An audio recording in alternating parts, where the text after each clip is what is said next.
Imagine the outcry if the result of a major football match was found to have been fixed. Now, imagine if that match was in the World Cup finals and the rigged result allowed the host nation, ruled by a military junta, to go on and win the tournament. Well, that is the allegation that has been hanging over Argentina since their victory in 1978. The match in question was a game they had to win by 4 clear goals to reach the final. For tonight's special report, Channel 4 News has spoken to former players and political activists who claim the result was fixed amid some dressing room skullduggery. Kamian Zeram has this report. 1978, Argentina won the World Cup on home turf. Proudest moment in the nation's history. But were Argentina's results fixed by this man, their delighted military dictator? It's football's biggest ever mystery, and it just won't go away. I want to propose the annulment of the 1978 World Cup. Argentina should give it back. It should be investigated by FIFA and by the Argentine judiciary. Why? It's a murky tale allegedly involving international kidnap, torture and match fixing. During the 1978 World Cup, Argentina was in the throes of its dirty war when tens of thousands of left-wing activists were disappeared.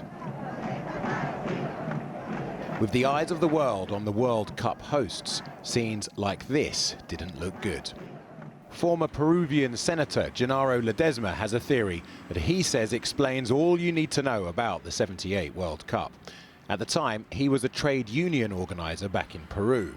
He recently told a special human rights court in Buenos Aires that the Peruvian government had him and several other political opponents abducted to Argentina to be killed. Ledesma says this was in return for Peru agreeing to lose a crucial World Cup game against Argentina, part of a secret deal that would help the World Cup's brutal host rebrand itself by winning the most important trophy in world sport. Peru sent its political prisoners to Argentina in order to disappear them. Peru's president offered to return this favor by losing their World Cup game with Argentina by a large score. In a pivotal match that would decide who made it to the World Cup final, Argentina needed to beat Peru by at least 4 goals. Otherwise, the hosts would be knocked out.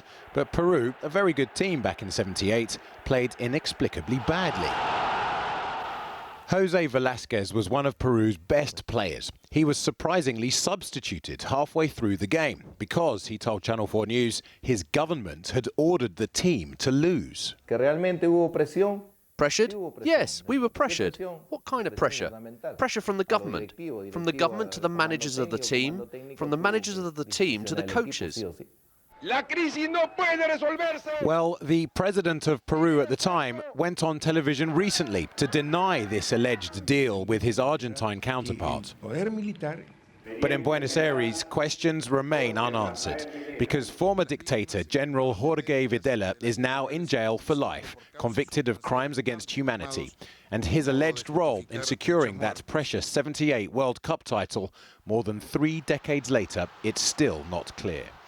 During the tournament, Videla was regularly spotted in the stands, albeit not in his military uniform, enjoying the spectacle of Argentina's victories. It wasn't the only place he was seen, though. For moments before that key game against Peru, Argentina's dictator walked through the bowels of the stadium right into the Peru team's dressing room, a team he was hoping would lose. And what happened next is the subject of fierce debate.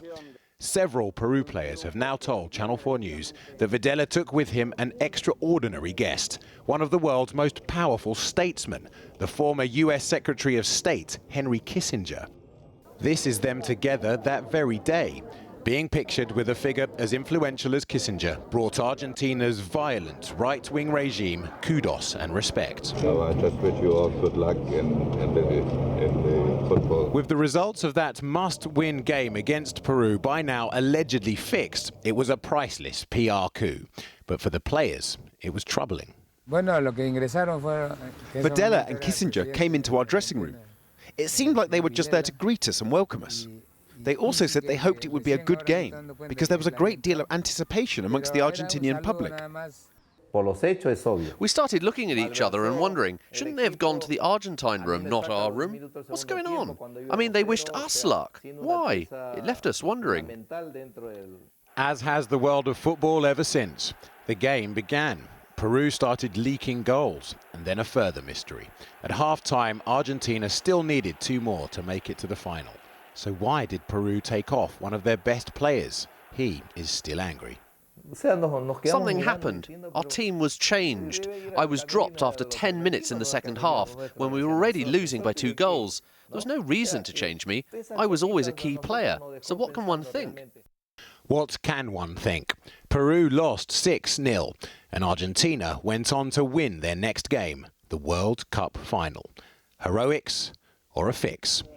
So we approached Dr. Kissinger to see if he noticed anything suspicious that day.